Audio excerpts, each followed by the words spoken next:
ঠাকুর কত সালে নোবেল পুরস্কার পান? 1914 সালে রবীন্দ্রনাথ ঠাকুর জন্মগ্রহণ করে 1981 সালের 17 মে রবীন্দ্রনাথ ঠাকুর নোবেল পুরস্কার পান। গীতাঞ্জলি কাব্যের জন্য রবীন্দ্রনাথ সাহিত্যের নোবেল পুরস্কার প্রাপ্তি ছিল এশীয়দের মধ্যে প্রথম। রবীন্দ্রনাথ ঠাকুর মৃত্যুবরণ করেন 1941 সালের 17 আগস্ট। পণ্ডিতের মুখ চুন হয়েছিল কেন? মৃত্যুর ভয়ে ভীত হয়ে।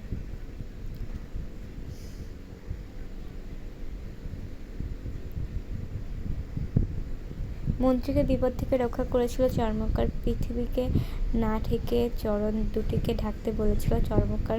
মন্ত্রী শূলে বিধিয়ে কারার মাঝে রুদ্ধ করতে চেয়েছিল চর্মকারকে। কবি রাজার নাম হবু কবিতার পণ্ডিতের তুলে ধরা হয়েছে অকর্ম হিসেবে। কবি রবীন্দ্রনাথ ঠাকুরের জন্ম কত বঙ্গাব্দে? 25শে বৈশাখ 1268। ভারতের পশ্চিমবঙ্গের কোথায় রবীন্দ্রনাথ ঠাকুর জন্মগ্রহণ করেন? কলকাতার জোড়াসাঁকোয়। কত বছর বয়সে রবীন্দ্রনাথ ঠাকুর বিলেতে ব্যারিস্টারি পড়তে যান? 17 বছর। নিচের কোনটি রবীন্দ্রনাথ ঠাকুরের প্রকাশিত বই? বনফুল। কত বছর বয়সে রবীন্দ্রনাথ ঠাকুরের প্রথম কাব্যগ্রন্থ বনফুল প্রকাশিত হয়? 15 বছর। রবীন্দ্রনাথ ঠাকুর কত সালে নোবেল পুরস্কার লাভ করে? 1913 সালে। কোন কাব্যের জন্য রবীন্দ্রনাথ ঠাকুর নোবেল পুরস্কার পায়? সেটি হচ্ছে গীতাঞ্জলি। রবীন্দ্রনাথ ঠাকুর কত বছর বয়সে নোবেল পুরস্কার পান? 52 বছর। শেষের কবিতা রবীন্দ্রনাথ ঠাকুর কোন ধরনের রচনা?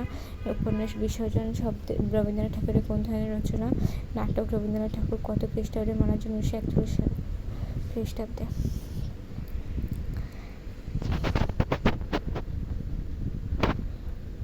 উদ্দীপকের হচ্ছে রাজা তার কাজে কাদের দৃষ্টি নেই বলে মনে করেন? প্রজাদের। রাজার পায়ে ধুলা না লাগলে কি হবে বলে মন্ত্রী গবুরাই মনে করেন? সেটি হচ্ছে পদধূলি পাওয়া যাবে না। রাজা মন্ত্রী গবু বাজার পায়ে ধুলা লাগার প্রতিকার করতে অপারগর হওয়ার নানা অজুহাত দাঁড় করায়। রাজা কাকে পরের কথা পরে ভাবতে বললেন মন্ত্রীকে? রাজা পদধূলির আগে কোন সমস্যা দূর করতে বলেন? আগে ধুলা বিদায় করতে বলেন। মন্ত্রী কার কথা শুনে চোখে আঁধার দেখল? রাজার পায়ে ধুলা লাগার সমাধান করতে মন্ত্রীকে আদেশ করা দিল অকর্ম মন্ত্রী অজুহাত করায়, কিন্তু রাজা কোনো কথা না শুনে মন্ত্রী বিপদে পড়ার আশঙ্কা চোখে আঁধার দেখে। কে বলল আমারে ছিল মনে? মন্ত্রী। জুতা আবিষ্কার কবিতা মন্ত্রী পণ্ডিতের প্রতি কোন বাগধারাটি যুক্তিযুক্ত? সেটি হচ্ছে আমরা কাঠের দেখি। মন্ডীয় পণ্ডিতের ভাষায় কি পরিমাণ নস্য ফুরালো? সেটি হচ্ছে 19 পিপে। ঢাক ও ঢোলের আকৃতি বিশিষ্ট কাঠের তৈরি পাত্রকে পিপে বলা হয়। সকালে যুক্তি করে কতগুলো ঝাঁটা কিনেছিল? সেটি 17.5 লক্ষ। রাজার মুখ ও বক্ষ কিসে ভরে গেল? পথের ধুলায়। কেহ চোখ মেলাতে পারল না কেন ধুলায়? কিসের মাঝে নগর উজ্জ্বল হলো? ধুলার মাঝে নগর হলো উজ্জ্বল। এখানে উজ্জ্বল অর্থ হচ্ছে অদৃশ্য। পুকুরে বিলে শুধু কি রইল? পাক। কোথায় কিস্তি চলে না? নদীর জলে। ডাঙ্গার প্রাণী সাঁতার করার চেষ্টা করছি কেন? জলাশয়ের জল ডাঙ্গায় তোলার কারণে। ডাঙ্গায় প্রাণী করে চেষ্টা শূন্যস্থানে কি হবে? সেটি হচ্ছে সাঁতার। সর্দি জ্বরে দেশটা উজাড় হলো কেন? ধুলার কারণে। মাথা ঘুরে পণ্ডিতরা চোখে কি দেখলো? সেটি হচ্ছে সর্ষে। পণ্ডিতদের মতে রাজার পায়ে কখন ধুলা লাগবে না? সেটি হচ্ছে ধুলায় পা না দিলে। রাজার মতে কখন রাজ্য মাটি হবে? মাটির ভয়ে রাজা ঘরে বন্ধ থাকলে। 21 লাখ ভিস্তি ছুটে চলল কিভাবে? 21 লাখ ভিস্তি ছুটে চলল মশক কাঁধে। জুতা আবিষ্কার কবিতার দেশটি কিসে উজাড় হলো? সর্দি জ্বরে। চামার কুলপতি ধুলা না লাগার উপায় হিসেবে কি করতে বললেন? নিজের চরণ ঢাকতে বললেন। জুতা আবিষ্কার কবিতায় চামার কুলপতি কেমন শ্রেণীর লোক ছিলেন? অখ্যাত নিচু শ্রেণীর লোক ছিলেন। টমাস আলভা এডিসন বৈদ্যুতিক বাতি আবিষ্কার করেন। এখানে টমাস আলভা এডিসন কোন চরিত্রের প্রতীক? চর্মকার। বৃদ্ধ চর্মকার অশিক্ষিত হলে যথেষ্ট বুদ্ধিমান ছিল। জুতা আবিষ্কারের মাধ্যমে সে রাজা সভাসদদের অদ্ভুত কর্মকাণ্ড থেকে রাজ্যবাসীকে রক্ষা করে। চামার কুলপতির কথা শুনে মন্ত্রী কি বলেছিল? বেটাকে শুলে বেঁধে কারার মাঝে রুদ্ধ করো। রাজা পণ্ডিতের গাধা বললেন কেন? ধুলার পরিবর্তে কাদা সৃষ্টি করায়। কেমনে পেরেছে সেটা জানতে শূন্যস্থানে কোনটি পেরেছে? কেমনে বেটা পেরেছে সেটা জানতে শূন্যস্থানে বসবে। অকর্মা মন্ত্রী চর্মকারের জুতা আবিষ্কারকে নিজের নামে চালানোর এটিকে না তার নিজের মনের কথা বলেছে। কে জুতা আবিষ্কার করে? সেটি হচ্ছে চর্মকার। রাজা দিনে রাতে ঘরে বন্ধ থাকলে কি হবে? রাজ্য মাটি হবে।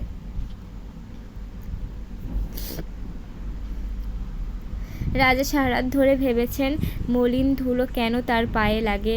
পায়ে ধুলো না লাগার উপায়। জুতা আবিষ্কার কবিতায় অনাসৃষ্টি হলো। রাজার পায়ে ধুলো লাগা মন্ত্রীদের দায়িত্ব অবহেলা, রাজার প্রতি মন্ত্রীদের অমনোযোগ। জুতা আবিষ্কার কবিতায় রাজার ভয়ে পণ্ডিতের মুখে চুন হলো। পাত্রদের রাতের ঘুম হারাম হলো। বাড়ির মধ্যে কান্নাকাটি রোল পড়ে গেল। জুতা আবিষ্কার কবিতায় পাত্রদের ঘুম হারাম হলো কেন? সমাধানের পথ খুঁজে না পেয়ে চাকরি হারাবার আতঙ্কে। উপাধি ধরা বৈজ্ঞানিক ভৃত্য কথাটির অর্থ কী? উচ্চ বেতনভোগ সরকারি পণ্ডিত ডিগ্রিধারী আমূর্তবর্গ। পায়ের ধুলো পাইব কি উপায়? এ উক্তিটি প্রকাশ পেয়েছে মন্ত্রীর সীমাহীন তোষামোদ, নিজের অক্ষমতা গোপনের চেষ্টা, রাজকীর্য পরিচালনার অযোগ্যতা। মন্ত্রীরা কাজ না করে বেতন নেয়। রাজার এমনটি মনে হওয়ার কারণ জাতীয় সমস্যার সমাধানে তারা অমনোযোগী, জাতীয় সমস্যার সমাধানে তারা অযোগ্য। আমারও ছিল মনে কেমনে বেটা পেরেছে সে জানতে মন্ত্রীর এ কথায় প্রকাশ পেয়েছে।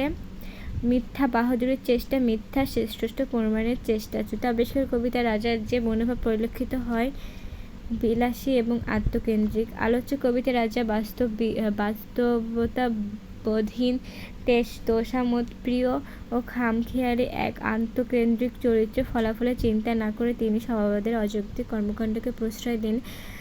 কোনো এক দেশের শিক্ষামন্ত্রী সে দেশের শিক্ষকদের বেতন বাড়িয়ে দিলে বললে শিক্ষা সচিব, স্যার বেতন বাড়িয়ে দেওয়া ঠিক হবে না। বেতন বেশি পেলে শিক্ষকদের মাথায় চিন্তা কমে যাবে, এতে শিক্ষার মানও কমে যাবে। তার কথা শুনে মন্ত্রী বললেন বাড়িয়ে দেখুন না, শিক্ষার মান কমে না বাড়ে। উদ্দীপকের শিক্ষা সচিবের সাথে জুতা আবিষ্কার কবিতায় মন্ত্রী গভীর যে দিকটির মিল প্রকাশ পেয়েছে সেটি হচ্ছে দায় এড়িয়ে যাওয়ার প্রবণতা, কৃতিত্ব জাহিরের মানসিকতা, অপরের প্রতি ঈষৎ পরায়ণতা।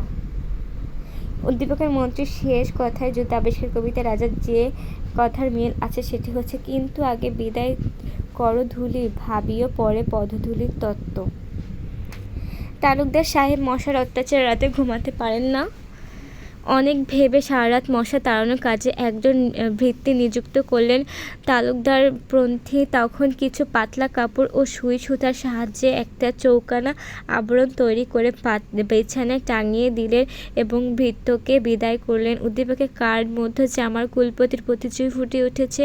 তালুকদারপন্থীর ব্যবস্থাপনায় শ্রম কোমল, ব্যয় কোমল। উদ্দীপকে তালুকদার চরিত্রটি জুতা আবিষ্কার কবিতায় কোন চরিত্রের সাদৃশ্য পাওয়া যায়? রাজার নিজের দুটি চরণ ঢাকো তবে ধরণী আর ঢাকিতে নহি হবে। উদ্দীপকের পঙ্গক্তির সাথে কোন প্রবাদটির ভাবগত মিল রয়েছে? সেটি হচ্ছে আব ভালো তো জগৎ ভালো। পঙ্গক্তির বক্তব্য দ্বারা মূল সমস্যার সমাধান হয়েছে, জুতা আবিষ্কারের তত্ত্ব মিলেছে। প্রতিকা শব্দটি কি অর্থে ব্যবহৃত হয়েছে? সেটি হচ্ছে প্রতিবিধান। মাহিনা শব্দটি কি দ্বারা বোঝানো হয়েছে?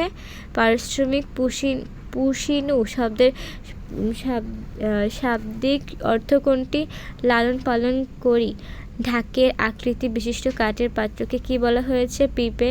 পানি বহনের জন্য চামড়ার তৈরি এক প্রকার থালকে কি বলে? ভিস্তি বলে। পাক শব্দের অর্থ কি? কাদা। কিস্তি শব্দের অর্থ কি? নৌকা মিহি শব্দের অর্থ কী? সেটি হচ্ছে পৃথিবী। ফরাস শব্দের অর্থ কী? সেটি হচ্ছে মাদুর। রন্ধ্র শব্দের অর্থ কী? সেটি হচ্ছে ছিদ্র। চামার শব্দের অর্থ কী? মুচি। এই কবিতার বৃদ্ধ চর্মকার সর্বাপেক্ষা বুদ্ধিমান ও দূরদর্শী। তার চেষ্টাতে রাজার পায়ে ধুলা লাগার সমস্যা দূর হয়। কুলপতি শব্দের অর্থ কী? সেটি হচ্ছে কুলশ্রেষ্ঠ। জুতা আবিষ্কার কবিতার রচয়িতাকে? রবীন্দ্রনাথ ঠাকুর। কোন গ্রন্থ থেকে জুতা আবিষ্কার কবিতাটি সংকলন করা হয়েছে? সেটি হচ্ছে কল্পনা গ্রন্থ থেকে। জুতা আবিষ্কার কবিতাটির মূল উপজীব্য কী? ধুলাবালি থেকে রাজার পা মুক্ত রাখা। রাজা কাদের ধুলাবালি দূর করতে নির্দেশ দেন? মন্ত্রীদের। রাজার আদেশ মানতে গিয়ে মন্ত্রীগণ কী করেন? ধুলাবালি ঝাড় দেওয়ার সিদ্ধান্ত নেন। রাজ্য ধুলোয় পরিপূর্ণ হয়ে যাওয়ার কারণ কি? ধুলাবালি ঝাড়ু দেওয়া। রাজার আদেশ পালনে ব্যর্থ হয় কে? রাজার সভাসদ। রাজ্য সভাসদ। রাজার পা ধুলা থেকে মুক্তি পায় কার বুদ্ধিতে? চর্মকারের। রাজার পদযুগল চামড়া দিয়ে ঢেকে দেওয়ার বুদ্ধি দেয় কে? একজন বয়স্ক চর্মকার। গোবর সারা শরীর ঘামতে শুরু করলো কেন? রাজার আদেশ। গোবরের শরীরে ঘাম বহে কেন? প্রতিকার খুঁজে না পাওয়ায়। রাজা তার পায়ের ধুলামুক্ত উপায় বের করতে নির্দেশ দেন, কিন্তু নির্বোধ চাটুকার স্বভাবের মন্ত্রী ভেবে কুল কিনারা করতে পারে না। রাজার ভয় এ চিন্তায় তার গায়ে ঘাম হয়। রাজ্যর মোর একই অনাসৃষ্টি, শীঘ্র এক করিবে প্রতিকার নইলে কারো রক্ষে নেই। আর জুতা আবিষ্কার কবিতাটি রাজার এই কথায় কার মুখ চুন হয়েছিল? পণ্ডিতের। পায়ের ধুলো পাইব কি উপায়? এখানে পায়ের ধুলো কি অর্থে ব্যবহৃত হয়েছে? সেটা হচ্ছে আশীর্বাদ। কথাটা বটে সত্য। কোন কথা? পায়ের ধুলোর সংকট। রাজা মন্ত্রীকে কোন বিষয়ে পরে ভাবতে বললেন? পদধূলির তত্ত্ব। জুতা আবিষ্কার কবিতা কার পাকা দাড়ি ভেসেছিল? গোবর। শিকারীর জাল কোনোভাবে রেহাই পাচ্ছিল না। সিংহ, বাঘ, শিয়াল, হরিণ সবাই ভয়ে পালালো। অবশেষে এক নেংটি ইঁদুরের সাহায্যে প্রাণ বাঁচল সিংহের। নেংটি ইঁদুরের সাথে তুলনীয় চরিত্র কোনটি? চামার কুলপতি। বাবুই পাখিরে ডাকি বলিছে চড়াই, কুড়ে ঘরে থেকে কর শিল্পের বড়াই। উদ্দীপকের চড়াই উচ্চারণে জুতা আবিষ্কার কবিতাটি কোন চরিত্রের সাদৃশ্য? সেটি হচ্ছে মন্ত্রী গোবর। জুতা আবিষ্কার কবিতা কত পেঁপে নস্য ফুরালো? সেটি হচ্ছে 19। জুতা আবিষ্কার কবিতা জগৎ ধুলায় হলে সকলে কি নিয়ে ছুটল? সেটি হচ্ছে 21 লাখ ভিস্তি নিয়ে ছুটল। জুতা আবিষ্কার কবিতা জগৎ ধুলায় ভরপুর হলে 21 লাখ ভিস্তি নিয়ে ছুটল। ধুলায় ভরপুর জগৎকে ধূলিমুক্ত করার জন্য নিযুক্ত হলো 21 লাখ ভিস্তি। ধুলা দূর করতে কতটি ভিস্তি ব্যবহার করা হয়? 21 লাখ। জুতা আবিষ্কার কবিতা বেচা কিনা মজল। সেটি হচ্ছে পাকের তলে। জুতা আবিষ্কার কবিতা বেচা কিনা মজল। ঘুরিয়া মাথা হেরিল চোখে ঘর, সেখানে প্রকাশিত হয়েছে বিভ্রান্ত হওয়া। ধুলা থেকে বাঁচতে রাজাকে কোথায় রাখার কথা বলা হয়েছে? সেটি হচ্ছে ঘরে। মাটির ভয়ে রাজ্য হবে মাটি। বাক্যটি কি প্রকাশ পেয়েছে? সেটি হচ্ছে রাজ্য অচল হয়ে পড়া। কহিল রাজা এত করে কি সিধে? বাক্য রাজা কি প্রকাশ পেয়েছে? সংশয়। আমারে ছিল মনে কেমনে বেটা পেরেছে, সেটা জানতে কি জানতে পেরেছে? চামড়া দিয়ে চরণ ঢেকে ফেলা। জুতা আবিষ্কার কবিতার শেষের চরণটি কোনটি? সেটি হচ্ছে বাঁচিল গবু রক্ষা পেল ধরা। মহী অর্থ কি? মহী অর্থ হচ্ছে পৃথিবী। ভিস্তি শব্দের অর্থ কি? পিঁপে। জুতা আবিষ্কার কবিতাটি কোন কাব্য থেকে নেওয়া হয়েছে? কল্পনা। জুতা আবিষ্কার কবিতার মূল উপপাদ্য কি? সেটি হচ্ছে মন্ত্রীদের অগত্যা নির্দেশ। জুতা আবিষ্কার কবিতা হবু গোবর সম্পর্কে সেটি হচ্ছে হবু ও গুবরায়ের সম্পর্ক হচ্ছে রাজা ও মন্ত্রী। এই কবিতা হবুচন্দ্র কাণ্ডজ্ঞানহীন, তোষা, মতপ্রিয়, আত্মকেন্দ্রিক একজন রাজা, আর গুবরায় তার নির্বোধ চাটুকার মন্ত্রী। কবিতাটি হবুরায় গুবরায় চরিত্র দুটি মূলত প্রতীকী। তাদের ব্যথিত বক্ষে পা ফেলে আসে নব উদ্যান। জুতাবিষ্কার কবিতার সাদৃশ্যপূর্ণ চরিত্র কোনটি? চর্মকার। জুতাবিষ্কার কবিতাটি সবচেয়ে বিচক্ষণ চরিত্র বলা হয় কোনটিকে?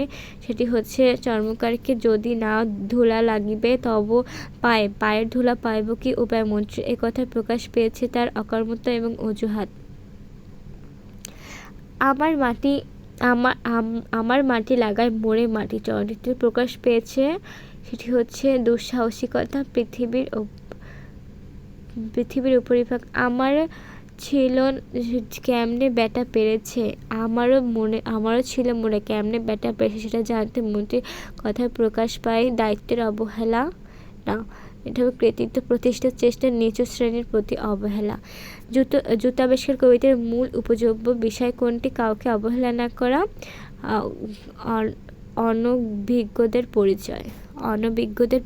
আলোচ্য কবিতায় রাজার অবস্থা, ভটকারী সিদ্ধান্ত এবং এর প্রতিক্রিয়ার মন্ত্রী স্বভাবদের নিবৃত্তিতার কারণে দুর্ভোগের চিত্র ফুটে উঠেছে। চর্মকার চরিত্রের মাধ্যমে কবি তথাকথিত নিচু শ্রেণীর কর্মা মানুষের অবদানের দিকটি তুলে ধরেছেন। ছোট মেয়ে মেরিনা প্রায় বাড়ির বয়স্ক কাজের মেয়ের সাথে খারাপ আচরণ করে। একদিন একটা জরুরি কাজে বাড়ির সকলে অংশগ্রহণ করে যখন ব্যর্থ হলো, কাজের মেয়েটা অনায়াসে সেই কাজটি সম্পূর্ণ করলো। মেয়েরা দাদু বললেন, অশিক্ষিত লোকদের কাছে থেকে আমাদের অনেক কিছু শেখার আছে। মেয়েরা দাদুর ভাবনা জুতাবিষ্কার কবিতা কার কাজকে বোঝায়? সেটি হচ্ছে চামার। উদ্দীপকের কাজের মেয়েটা ও জুতাবিষ্কার কবিতা চামার কুলপতির মধ্যে সাদৃশ্য সৃষ্টি। অভিজ্ঞতা বুদ্ধিগত। সস্তার ডাক্তার, মাথা ভরা ডাক্তার, খিদে পেলে পানি খায় চিবিয়ে। চেরিয়েতে রাত দিন বসে গুনে 2-3, পরে বসে আলোটারে নিভিয়ে। সস্তার ডাক্তারের সাথে জুতাবিষ্কার কবিতা কাদের মিল রয়েছে? সেটি হচ্ছে দেশি বিদেশের পণ্ডিতদের মিলের ক্ষেত্রগুলো হলো বুদ্ধিহীনতা এবং আজগুবি কর্মকাণ্ড।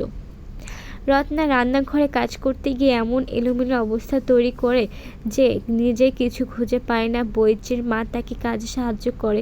সে রত্নাকে দেখিয়ে দিল কিভাবে সব গুছিয়ে কাজ করতে হয়। রত্না তাই করল। জুতাবিষ্কার কবিতা বইচির মায়ের সাথে সম্পর্কিত কি? চামার কুলপতি।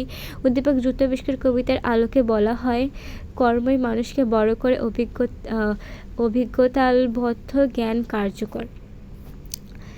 ঈশ্বরচন্দ্র বিদ্যাসাগর রাখাল কৃষকদের কাছে শিখতেন, কেননা তিনি মনে করতেন এমন অনেক কিছু রয়েছে যা ওরা জানে কিন্তু জানেন না। বিদ্যাসাগর চিন্তা জুতাবিষ্কার কবিতা কোন কাজকে বোঝায়? চামার ও কুলপতির কাজ।